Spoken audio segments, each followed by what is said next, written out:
When the day comes that you will invite me, I will tell you, hindi ako tatakbo. I don't run from a fight, I will dig in. Pero ito ang sasabihin ko sa inyo, members of this TRICOM. I will bring documents and allow me to speak.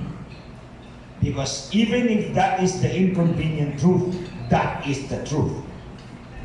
Lahat kami rito, hindi namin alam kung paano gumawa ng fake news.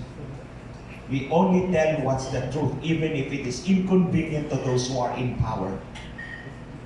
So mga kababayan, tandaan po ninyo, tingnan po ninyo, pag pumunta po kami doon, hinalagkad kami doon, you see how they will treat us. Observe, tingnan ninyo how they will treat us.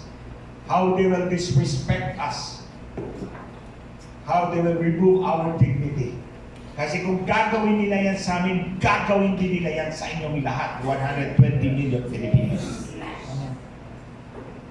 Ginagawa kaming example to instill fear sa lahat ng Pilipino para manaig sila and they will remain in power for as long as they want. That's how hungry they are. Ganyan sila kaganit, ganyan sila uhaw sa kapangyarihan. All of them. Kaya tandaan po ninyo mga kababayan, ito kami, nandito kami sa harap ninyo. We are not afraid to fight. In fact, dati, kanya-kanya kaming diskarte. Now, they banded us together. And we will speak with one voice. A voice that will ring in every Filipino's mind.